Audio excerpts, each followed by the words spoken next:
Hello everyone, welcome to Educare. Educare current affairs में आपका स्वागत है। आज है 1 जून और 1 जून के जितने इंपॉर्टेंट न्यूज़ बनेंगे सभी को डिटेल में जानेंगे। टोटल 18 न्यूज़ को कवर किया गया। इसमें जो जितने भी स्टैटिक पोर्शन बनेंगे साथ में उनको डिस्कस करेंगे। इनसे रिलेटेड जो न्यूज़ रही है पिछले दिनों में साथ में उनको भी कवर करते हुए चलेंगे। ये आपके बैंकिंग एग्जाम, चाहे वो SBI का हो, IBPS, RRB, RBI, इंश्योरेंस, किसी भी सेक्टर का अगर आपका एग्जाम है, ये सेशंस आपके लिए काफ़ी इंपॉर्टेंट बनता है। आपको अगर इनकी PDF चाहिए तो आप टेलीग्राम चैनल से जुड़ सकते हैं। लिंक डिस्क्रिप्शन बॉक्स में दिया हुआ है, अन्यथा आप सर्च कर सकते हैं एजुकेयर करंट अफेयर्स। आपको लिंक मिल जाएगा टेलीग्राम पे और चैनल से जुड़ सकते हैं। बढ़ते हैं आज की फर्स्ट न्यूज़ की तरफ। आज की फर्स्ट न्यूज़ है India's first wind and solar hybrid power generation plant installed in Rajasthan.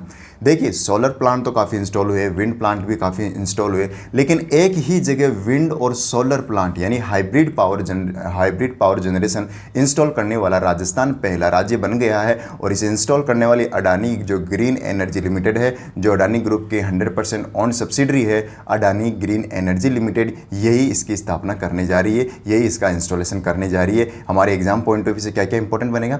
हमारे एग्जाम पॉइंट ऑफ व्यू से इंपॉर्टेंट बनेगा कि इंडिया का सबसे बड़ा या सबसे पहला wind and solar hybrid power generation का इंस्टॉल किया जा रहा है, राजस्थान में किया जा रहा है। और इसे इंस्टॉल कर कौन रहा है? तो अडानी ग्रीन एनर्जी लिमिटेड इसे इंस्टॉल कर रहा है। अगर प्रश्न अगर डेप्थ में पूछा जाए तो ये पूछा जाएगा कि राजस्थान के भी किस जिले में इसे इंस्टॉल किया जा रहा है, तो आंसर बनेगा जैसलमेर में इसे इंस्टॉल किया जा रहा है। इतना आप याद रखिए। और इसकी कैपेसिटी है 390 मेगावाट। हालांकि इतना इंपॉर्टेंट बनता नहीं है, लेकिन फिर भी एक साइड रिस्क के लिए आप याद रख लीजिए। 390 मेगावाट का प्लांट है सोलर और विंड का हाइब्रिड पावर जनरेशन। अभी रिसेंटली आंध्र प्रदेश में एक हाइब्रिड से रिलेटेड ही, सोलर और विंड से हाइब्रिड पावर से रिलेटेड एक चीज़ की गई थी, वो था स्टोरेज यानी जो हाइब्रिड स्टोरेज है, यानी विंड भी और सोलर भी, इन दोनों को एक साथ स्टोर किया जाएगा। और इसको एक जगह स्टोर करने वाला सबसे बड़ा प्लांट कहाँ इंस्टॉल किया गया? आंध्र प्रदेश में। सबसे बड़ा प्लांट कहाँ इंस्टॉल किया गया? आंध्र प्रदेश में। और इसे इंस्टॉल करने वाली कंपनी का नाम है ग्रीन को ग्रुप इसे इंस्टॉल करेगा। यानी दुनिया का सबसे बड़ा रिन्यूएबल एनर्जी स्टोरेज कहाँ इंस्टॉल होने जा रहा है? आंध्र प्रदेश में इंस्टॉल होने जा रहा है। बढ़ते हैं अगली न्यूज़ की तरफ। अगली न्यूज़ है prime minister dedicates and lay downs foundation stone of 11 project worth of ₹31,500 crore in Tamil Nadu. क्या जैसे कि कोई भी प्रधानमंत्री या फिर गृह मंत्री जो भी अगर किसी राज्य में जाके प्रोजेक्ट्स लॉन्च करते हैं, क्या हमारे एग्जाम पॉइंट ऑफ व्यू से भी इंपॉर्टेंट बनते हैं? देखिए, जो प्रोजेक्ट्स लॉन्च किए जाते हैं, जैसे 11 प्रोजेक्ट्स लॉन्च किए, तो हमारे लिए 11 प्रोजेक्ट क्या क्या है ये इंपॉर्टेंट बनते नहीं हैं। हमारे एग्जाम पॉइंट ऑफ व्यू सिर्फ इतना इंपॉर्टेंट बनते हैं कि रिसेंटली आ सकता है कि recently in June prime minister Narendra Modi visited to the Tamil Nadu and how many projects were launched. तो आंसर बनेगा 11 प्रोजेक्ट्स वहाँ पर लॉन्च किए गए। और इनका जो अमाउंट है वो कितना है? 31,500 करोड़ रुपए के ये 11 प्रोजेक्ट्स हैं। अब इन 11 प्रोजेक्ट्स में से हो सकता है कुछ हमारे एग्जाम पॉइंट ऑफ व्यू से इंपॉर्टेंट हो, क्योंकि कुछ यूनिक्स प्रोजेक्ट्स भी लॉन्च किए जाते हैं। तो हमारे लिए इसमें 2 प्रोजेक्ट इंपॉर्टेंट बनते हैं। पहला प्रोजेक्ट बनता है कि एक प्रोजेक्ट लॉन्च किया गया 262 kilometre long Bengaluru to Chennai expressway. Bengaluru to Chennai expressway launch किया गया, यानी इनोग्रेट किया गया है, फाउंडेशन किया गया है इन 11 प्रोजेक्ट में से। ये क्या करेगा? बेंगलुरु यानी कर्नाटका से होता हुआ, आंध्र प्रदेश से होता हुआ और चेन्नई में आकर कनेक्ट करेगा, यानी 3 राज्य को कनेक्ट करेगा ये प्रोजेक्ट। इसलिए ये हमारे लिए इंपॉर्टेंट बनता है। कर्नाटका को कनेक्ट करेगा, आंध्र प्रदेश को और फिर तमिलनाडु को, यानी चेन्नई में। तो ये 262 किलोमीटर लॉन्ग है और ये 2 से 3 घंटे की दूरी को कम करेगा। जो टाइम लगता था वो 2 से 3 घंटा अब कम लगेगा इस एक्सप्रेसवे के बाद। तो ये एक तो ये एक्सप्रेसवे हमारे लिए इंपॉर्टेंट बनेगा। दूसरा इंपॉर्टेंट बनेगा कि रिसेंटली एक मल्टी मॉडल लॉजिस्टिक पार्क भी इसी 11 प्रोजेक्ट में से एक प्रोजेक्ट है, मल्टी मॉडल लॉजिस्टिक पार्क, और ये चेन्नई में इंस्टॉल किया जा रहा है, ये चेन्नई में बनाया जा रहा है। ये इंपॉर्टेंट बनेगा। पूछा जा सकता है कि रिसेंटली तमिलनाडु में मल्टी मॉडल लॉजिस्टिक पार्क किस शहर में बनाया जाएगा? तो तमिलनाडु में बनाया जाएगा। और अगर मल्टी मॉडल लॉजिस्टिक पार्क की बात करें तो बजट में अनाउंस किया गया है कि 35 मल्टी मॉडल लॉजिस्टिक्स पार्क्स बनाए जाएंगे आने वाले कुछ सालों में। कितने? 35 का टारगेट रखा है। और इनका जो बजट एलोकेशन है वह है 50,000 करोड़। एग्जाम में बजट के रिलेटेड क्वेश्चन आते हैं और बजट का अमाउंट पूछा जाता है बैंकिंग एग्जाम्स में। तो ये याद रख लीजिए, मल्टी मॉडल लॉजिस्टिक पार्क के लिए कितना अमाउंट एलोकेट किया गया है? 50,000 करोड़। ये इतना याद रखिए। रिसेंटली अगर हम चेन्नई की बात करें तो रिसेंटली एक आईएनएस निर्देशक जो कि इंडियन नेवी शिप है, लार्ज सर्वे वेसल, क्या है, लार्ज सर्वे वेसल, जिसका नाम है आईएनएस निर्देशक। क्या नाम है, आईएनएस निर्देशक। और आईएनएस निर्देशक को रिसेंटली इंडियन नेवी को सौंपा गया। और किस जगह सौंपा गया, यानी किस जगह इसको लॉन्च किया गया, तो एक जगह है चेन्नई में कट्टुपल्ली। क्या नाम है, कट्टुपल्ली जगह का नाम है। और यहीं पे इसे लॉन्च किया गया इंडियन नेवी के लिए, और ये चेन्नई में है। और इसे बनाया किसने, आईएनएस निर्देशक को, तो आईएनएस निर्देशक को बनाया है GRAC ने, garden rich ship builders and engineers ने इसे बनाया है, जो कि 4 शिप्स में से ये सेकेंड शिप है लार्ज वेसल शिप्स की। क्या इतना कंफर्म हुआ, इतना याद हुआ। रिसेंटली तमिलनाडु ने एक स्कीम लॉन्च की है जिसका नाम है Kalaignarin all village integrated agriculture development programme. इतना याद रख लीजिए सिर्फ काला इग्नेरियन। काला इग्नेरियन किस स्टेट की स्कीम है, तो याद रखिए तमिलनाडु की स्कीम है। और रिसेंटली अनाउंस किया गया कि तमिलनाडु पहला वह राज्य बनेगा अपने देश का जो 44th chess tournament, world chess tournament host करेगा, वर्ल्ड चेस टूर्नामेंट होस्ट करेगा। अगली न्यूज़ की तरफ बढ़ते हैं। अगली न्यूज़ है Uttar Pradesh launch as a portal called Sambhav. देखिए संभव पोर्टल उत्तर प्रदेश गवर्नमेंट ने लॉन्च नहीं किया है, इसे लॉन्च किया है उत्तर प्रदेश की मिनिस्ट्री, जो कैबिनेट में जो मिनिस्ट्री है उसका नाम है ministry of energy and urban development, यानी energy and urban development ministry के द्वारा ऑफ उत्तर प्रदेश, उसके द्वारा लॉन्च किया गया है संभव प्रोग्राम। और इस संभव प्रोग्राम या पोर्टल का मकसद है इस energy and urban development ministry के अंतर्गत जितनी भी स्कीम्स आती है, जितने भी प्रोग्राम्स आते हैं, जितनी भी पॉलिसीज आती है, उनसे रिलेटेड अगर पब्लिक सिटीजन्स की कोई इश्यू है, कोई प्रॉब्लम्स है, उनको रिजोल्व किया जाए। ये मकसद है संभव का। आप जस्ट याद रख लीजिए, संभव उत्तर प्रदेश की energy and urban development ministry ने लॉन्च किया है। इतना खास इंपॉर्टेंट बनता नहीं है, लेकिन फिर भी एक साइड रिस्क के लिए आप इसे जरूर याद रख लीजिए। अगली न्यूज़ है ministry of housing and urban affairs headed by Hardeep Singh Puri released a report called circular economy in municipal solid and liquid waste। देखिए एक रिपोर्ट रिलीज़ की गई जिसका नाम है circular economy in municipal solid and liquid waste. ये release किसके द्वारा की गई है, तो याद रखिए ministry of housing affairs, ministry of housing and urban affairs. Exam में सिर्फ डायरेक्ट क्वेश्चन यही आएगा कि circular economy in municipal solid and liquid waste किस मिनिस्ट्री के द्वारा रिलीज़ की गई रिपोर्ट है, तो आंसर बनेगा ministry of housing and urban affairs. इस रिपोर्ट में ये कहा गया है कि कितना हमारे देश में कितना वेस्ट निकलता है, कितना हम रिसाइकल करते हैं, कितना नहीं करते हैं। देखिए 1.4 लाख टन का तो हमारे पास हर रोज़, ये डेली का डेटा है, डेली 1.4 लाख टन का वेस्ट हम क्रिएट करते हैं सॉलिड और लिक्विड, और इसमें से सिर्फ और सिर्फ 10% ही रिसाइकल कर पाते हैं। लगभग 10% कितना हुआ, 14,000 टन ही हम इसे रिसाइकिल कर पाते हैं, जो कि एक बहुत कम नंबर है। इसे हमें बढ़ाने की आवश्यकता है, और ताकि क्लाइमेट चेंज जितने भी इश्यूज़ है उनको सॉल्व करने के लिए। और जो बचता है 90% उसको कहाँ भेज दिया जाता है, जितने भी वाटर बॉडीज़ है उनमें, और जो लैंड है उस पर काफ़ी पड़ा रहता है। तो ओवरऑल काफ़ी नुकसान ही पब्लिक को ही होता है, तो इसे रिसाइकिल करने की काफ़ी आवश्यकता है। अगली न्यूज़ की तरफ बढ़ते हैं। अगली न्यूज़ है commerce and industry ministry headed by Piyush Goyal launches India business portal to boost exports. देखिए समझते हैं क्या है इंडिया बिजनेस पोर्टल। देखिए एक्सपोर्टर है और एक इंपोर्टर है, इन दोनों को, इंपोर्टर को चाहिए वैरायटी ऑफ एक्सपोर्टर्स और एक्सपोर्टर्स को चाहिए वैरायटी ऑफ इंपोर्टर्स। ये जस्ट काम करता है ई कॉमर्स कंपनीज़ की तरह, जैसे कि अमेजोन की तरह। आपको कोई प्रोडक्ट चाहिए, आपको मल्टी वैरायटी के सेलर्स मिल जाते हैं, मल्टी वैरायटी की प्राइजेस मिल जाती है। तो ये एक कॉम्पिटिटिवनेस को बढ़ाता है और प्रोडक्टिविटी को बढ़ाता है, क्वालिटी को बढ़ाता है। तो इसी को देखते हुए एक्सपोर्ट इंपोर्ट एक दूसरे देशों में जो होता है, इसी चीज़ को बढ़ाने के लिए एज ई कॉमर्स प्लेटफॉर्म काम करेगा इंडिया बिजनेस पोर्टल। यानी एक्सपोर्टर्स को तो मिल जाएंगे वैरायटी ऑफ इंपोर्टर्स और इंपोर्टर्स को मिल जाएंगे वैरायटी ऑफ एक्सपोर्टर्स। तो ये काम करेगा इंडिया बिजनेस पोर्टल, और इसे इंटरनेशनल ट्रेड हब भी कहा जा रहा है। इंटरनेशनल ट्रेड हब के नाम से भी जाना जाता है इंडियन बिजनेस पोर्टल को। ये एक मोस्ट ट्रस्टेड नेटवर्क है, क्योंकि लॉन्च किसने किया है, गवर्नमेंट ऑफ इंडिया ने लॉन्च किया, तो इसलिए एक ट्रस्टेड नेटवर्क है। और इंडियन एक्सपोर्टर्स, फॉरेन बायर्स के लिए ये काम करेगा, जो इन्हें कनेक्ट करने का काम करेगा। इतना आप याद रखिए। एग्जाम में प्रश्न फ्रेम होगा इंडिया बिजनेस पोर्टल किसके द्वारा लॉन्च किया गया, तो आंसर बनेगा कॉमर्स एंड इंडस्ट्री मिनिस्ट्री के द्वारा। अगले प्रश्न की तरफ बढ़ते हैं। अगला प्रश्न है government of India approved new guidelines of cluster development programme scheme. Cluster development programme scheme, ये नई स्कीम नहीं है, ये बहुत पुरानी स्कीम है, इसके नए नए अमेंडमेंट्स आए हैं, लेकिन अभी रिसेंटली एक और अमेंडमेंट आ गया, इसमें एक और कुछ गाइडलाइंस इसमें ऐड कर दी गई है क्लस्टर डेवलपमेंट प्रोग्राम में। एग्जाम में फ्रेम डायरेक्ट क्वेश्चन ये पूछा जाएगा कि क्लस्टर डेवलपमेंट प्रोग्राम किस मिनिस्ट्री के द्वारा लॉन्च किया गया है, किस मिनिस्ट्री से रिलेटेड है, तो आंसर बनेगा ministry of micro small and medium enterprises. इस मिनिस्ट्री के अंतर्गत आता है क्लस्टर डेवलपमेंट प्रोग्राम, और इसमें रिसेंटली गवर्नमेंट ऑफ इंडिया ने अमेंडमेंट्स किए हैं। और इस क्लस्टर डेवलपमेंट प्रोग्राम का मकसद है कि एमएसएमई की प्रोडक्टिविटी को बढ़ाना और कॉम्पिटिटिवनेस को बढ़ाना, ये इसका मकसद है, इतना आप याद रख लीजिए। और ministry of commerce, ministry of MSME head की जाती है नारायण राणे के द्वारा, याद रखिए। अगला प्रश्न है, ministry of culture headed by G. Kishan Reddy organized an inaugural ceremony to mark the beginning of the year-long celebration of 250th birth anniversary of Raja Mohan Roy.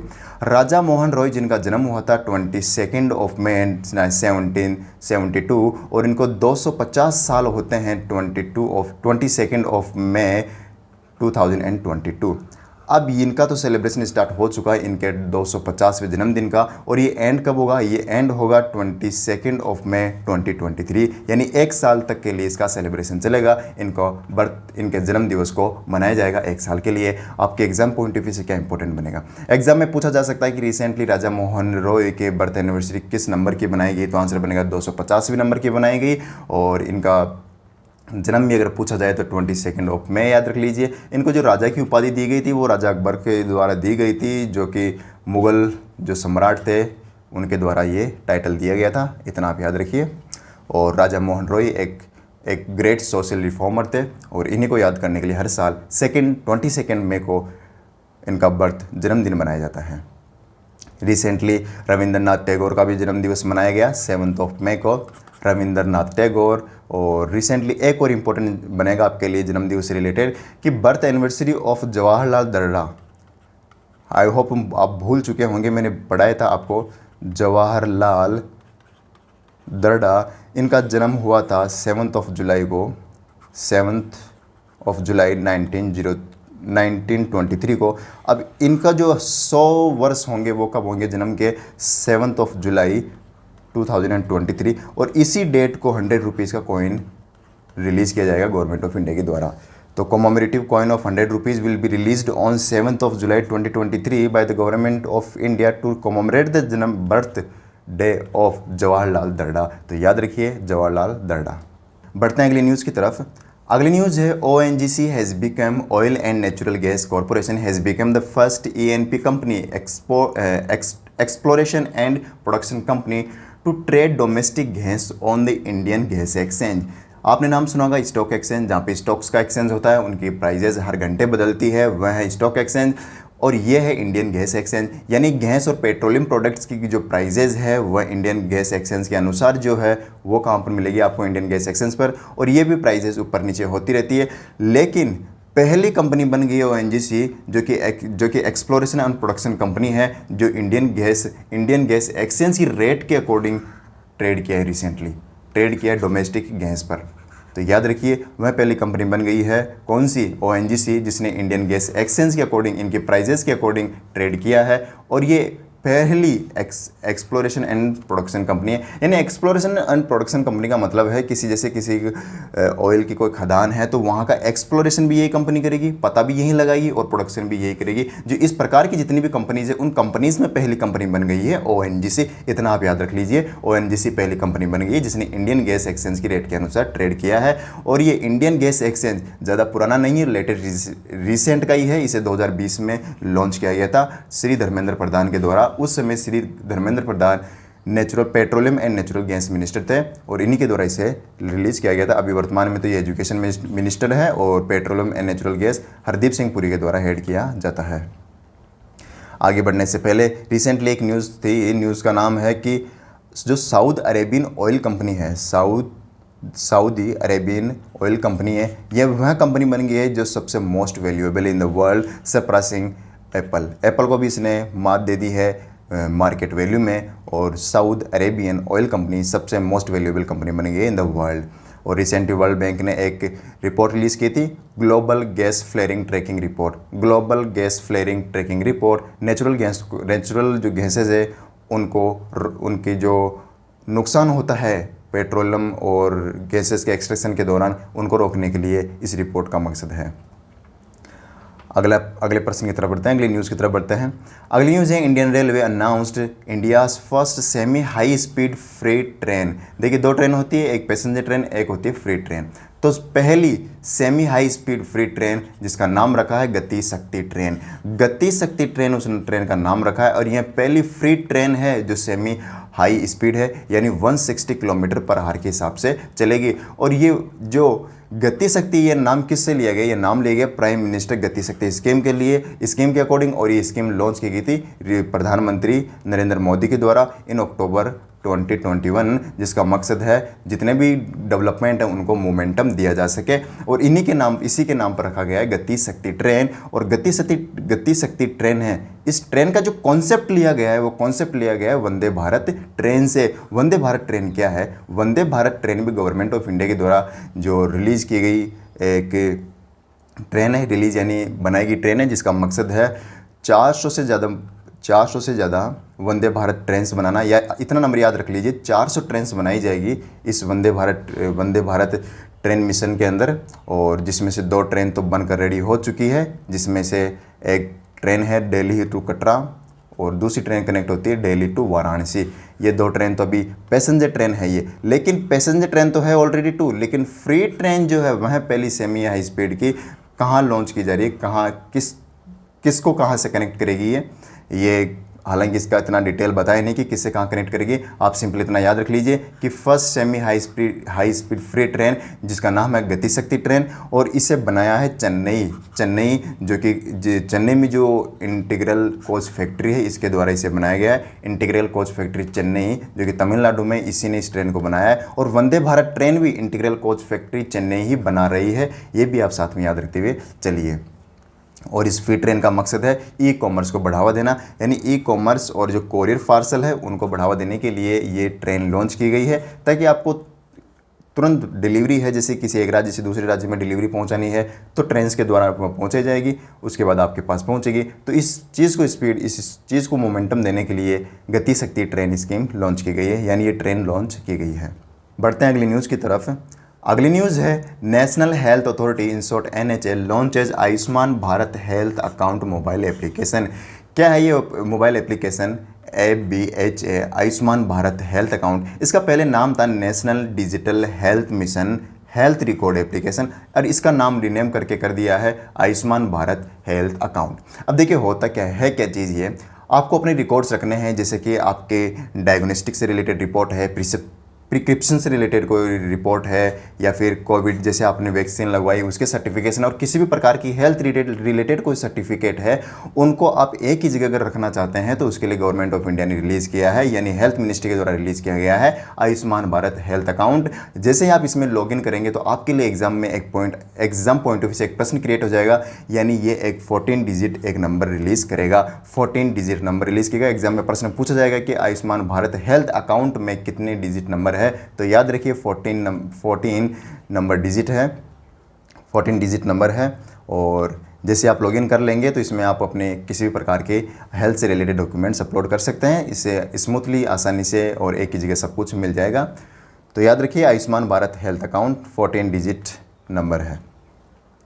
और रिसेंटली अगर आयुष्मान भारत प्रधानमंत्री जन आरोग्य योजना की बात करते हैं, इसके अंतर्गत एक स्कीम आती है सेहत स्कीम, और सेहत स्कीम को 100% हाउस होल्ड्स में अप्लाई करने वाला पहला यूटी बन गया है जम्मू एंड कश्मीर। पहला राज्य या यूटी कह सकते हैं, पहला बन गया है जम्मू एंड कश्मीर। बढ़ते हैं अगले प्रश्न की तरफ। अगला प्रश्न है, Kuwait to build world's largest petroleum research centre. दुनिया का सबसे बड़ा पेट्रोलियम रिसर्च सेंटर, यानी पेट्रोल से रिलेटेड रिसर्च की जाएगी कि कैसे प्रोडक्शन इसका बढ़ाया जाए, कैसे इसकी क्वालिटी बढ़ाई जाए। और ये पेट्रोलियम रिसर्च सेंटर सबसे बड़ा कुवैत में बनने जा रहा है। कुवैत वह पहला देश बन गया है जो पहला, तो क्या ये कह सकते हैं कि सबसे बड़ा पेट्रोलियम रिसर्च सेंटर ओपन करने वाला देश बन गया है कुवैत, ये याद रखिए। और कुवैत का भी एक टाउन है अल अहमदी, और अल अहमदी जो कि साउथ में है, कुवैत की एक सिटी है साउथ में, और यहीं पे इसे स्थापित करने जा रहे हैं। पेट्रोलियम रिसर्च सेंटर याद रखिए। और अगर हम पेट्रोलियम की बात करें तो सबसे ज़्यादा पेट्रोलियम यूएस प्रोडक्ट्स प्रोड्यूस करता है, और इंडिया सबसे ज़्यादा जो इंपोर्ट करता है पेट्रोलियम वह इराक से करता है, उसके बाद सऊदी अरेबिया से इंपोर्ट करते हैं। अगला प्रश्न है RBI reduces minimum net worth norm for non bank यानी एनबीएफसी के लिए किसके regarding? Bharat bill payment operating unit के रिगार्डिंग, जो कि कितनी थी? पहले 100 थी, अब नॉर्म्स को कम करके कर दिया है 25 करोड़।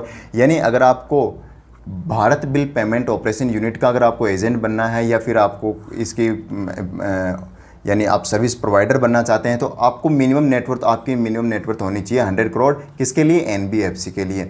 लेकिन इसे आरबीआई ने रिसेंटली रिड्यूस करके 100 करोड़ से 25 करोड़ कर दिया है। यानी देखिए एनरोलमेंट हो नहीं रहा था भारत बिल पेमेंट्स यूनिट्स में, कोई एनबीएफसी आगे आ नहीं रही थी, तो अब इसको कम करके कर दिया है 25 करोड़, ताकि मैक्सिमम एनबीएफसीज को इसमें इंक्लूड किया जा सके। और इसका मकसद आपको पता ही है, आपको एक ही जगह हर प्रकार का बिल पेमेंट तुरंत आपको रिसिप्ट मिल जाना, ये सारे काम होंगे Bharat bill payment operating unit में। और इसे जो लॉन्च किया गया था उसे 2013 में लॉन्च किया गया था एनपीसीआई के द्वारा, national payment corporation of India के द्वारा इसे लॉन्च किया गया था। तो देख लीजिए आप मोबाइल में जितने भी इमीडिएट तुरंत इंस्टेंट पेमेंट कर पाते हैं वो भारत बिल पेमेंट के कारण ही कर पाते हैं, याद रखिए। बढ़ते हैं अगली न्यूज़ की तरफ।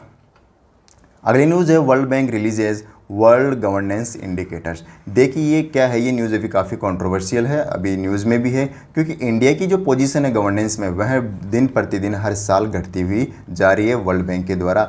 इसे इशू क्या होगा? इशू ये होगा कि अगर वर्ल्ड बैंक की अगर रिपोर्ट में गवर्नेंस के रिगार्डिंग अगर रिड्यूस हो रही है इंडेक्स इंडिया की रैंक, तो वर्ल्ड बैंक क्यों इंडिया को लोन देगा? लोन लेने में समस्या आएगी। तो ओवरऑल हमारे लिए अगर ये इंडेक्स अगर इम्प्रूव नहीं करते हैं तो हमारे को फ्यूचर में काफ़ी दिक्कत होने वाली है, क्योंकि इंडिया मोस्टली वर्ल्ड बैंक पर निर्भर है लोन्स के रिगार्डिंग। और इसी की रिपोर्ट में अगर हम बिलो द एवरेज आएंगे और रिक्वायरमेंट्स को फिल नहीं करेंगे तो ये लोन हमें नहीं देगा। तो वर्ल्ड गवर्नेंस इंडेक्स इसको 6 डायमेंशंस पर जज किया जाता है: voice and accountability, political stability, absence of violence, governance effectiveness, regulatory quality, rules and law, control of corruption. ये सारी चीज़ें देखी जाती है। जैसे जर्नलिस्ट पे कोई अत्याचार कहीं हो रहे हैं, उनके साथ वायलेंस हो रहा है, करप्शन के रिगार्डिंग, ये सारी चीज़ें इसमें हैं। इसके ही according world governance indicator release किया जाता है वर्ल्ड बैंक के द्वारा। तो याद रखिए वर्ल्ड बैंक ने रिसेंटली एक रिपोर्ट रिलीज़ की थी, मैंने अभी बताई कि global gas flaring tracking report world bank ने ही रिलीज़ की है। और वर्ल्ड बैंक ने रिसेंटली $47 मिलियन का लोन दिया है इंडिया को। किसके रिगार्डिंग? इंडिया का जो कर्मयोगी मिशन है उसके लिए $47 मिलियन का लोन दिया है। और वर्ल्ड बैंक ने रिसेंटली गुजरात को भी एक लोन दिया है 350 मिलियन का। $350 मिलियन किस प्रोजेक्ट के लिए दिया है? तो उसका नाम है श्रेष्ठा प्रोजेक्ट। श्रेष्ठा गुजरात प्रोजेक्ट के लिए दिया गया है। और ये जो प्रोजेक्ट है उसकी कंप्लीट टोटल कॉस्ट तो $500 मिलियन है, लेकिन इसका मैक्सिमम जो कंट्रीब्यूशन है वो वर्ल्ड बैंक द्वारा किया जा रहा है। वर्ल्ड बैंक की बात करें तो वाशिंगटन में इसका हेडक्वार्टर है और इसकी स्थापना 1944 में हुई थी, ये भी याद रखिए। अगला प्रश्न है, अगली न्यूज़ है, as per the Moody's global macro outlook 2022-2023 global macro outlook report किसके द्वारा रिलीज़ की जाती है? ये एग्जाम में प्रश्न पूछा जा सकता है, तो आंसर होगा मूडी के द्वारा। और मूडी के द्वारा जो global macro outlook report release की गई, इस रिपोर्ट के अनुसार इंडिया की जीडीपी कैलेंडर ईयर 2022 में कितनी रहने वाली है? तो मेरे दोस्तों याद रखिए 8.8%। कितनी? 8.8%। किस ईयर में? कैलेंडर ईयर, यानी जनवरी 2020 से लेकर दिसंबर 2020 तक। इस बीच इंडिया की जीडीपी रहेगी 8.8%, ये कहना है मूडीज़ के द्वारा। साथ ही मूडीज़ ने यह भी कहा है कि जो इन्फ्लेशन का जो प्रोजेक्शन है वह है 6.8%, यानी महंगाई जो दर है वह 2022 में 6.8% के हिसाब से बढ़ेगी, लेकिन 2023 में यह घटकर 5.2% के हिसाब से बढ़ेगी। ये महंगाई है यानी इन्फ्लेशन है, ये बताया मूडीज़ ने। तो दोनों डेटा आप याद रखिए मूडीज़ का। GDP growth of calendar year 8.8% and inflation for the 2022 is 6.8% and for 2023 it is 5.2%। अब एसबीआई ने भी ऐसा ही सेम प्रोजेक्शन किया है कि एसबीआई ने रिलीज़ किए इकोरेप, और इकोरेप जो रिपोर्ट है, इस रिपोर्ट में बताया है कि इंडिया की जो financial year, not it is calendar year, it is financial year financial 2022 में 8.2 से लेकर 8.5% जीडीपी ग्रोथ रहेगी, ये बताया है वर्ल्ड बैंक, इसने स्टेट बैंक ऑफ इंडिया ने। इंपॉर्टेंट इसमें ये बनेगा, इसने ये बताया था, इंपॉर्टेंट इसमें ये बनेगा कि इको रेप रिपोर्ट कौन रिलीज़ करता है, क्या आरबीआई रिपोर्ट रिलीज़ करता है या फिर एनएसओ करता है, तो आंसर बनेगा स्टेट बैंक ऑफ इंडिया इसे रिलीज़ करता है। ये रिसेंटली अनाउंस की गई कुछ प्रोजेक्शंस है बड़ी बड़ी कंपनीज़ के द्वारा, बड़ी बड़ी ऑर्गेनाइजेशन के द्वारा, जैसे S&P ग्लोबल ने रिसेंटली बताया कि 7.3% रहेगी, आरबीआई ने कहा कि 7.2% रहेगी, यानी फाइनेंशियल ईयर की बात कर रहा हूँ 2023 की, और वर्ल्ड बैंक ने कहा 8% रहेगी, IMF के अनुसार 9%, ADB के अनुसार 7.5% और मूडीज़ के अनुसार कैलेंडर ईयर में कितनी रहेगी, अभी रिसेंटली बताया 8.8%। इतना आप याद रखिए। अगली न्यूज़ है Avinash Sable breaks 30-year-old national record, 30 साल पुराना नेशनल रिकॉर्ड तोड़ दिया है, जो कि 5000 मीटर रेस का रिकॉर्ड था।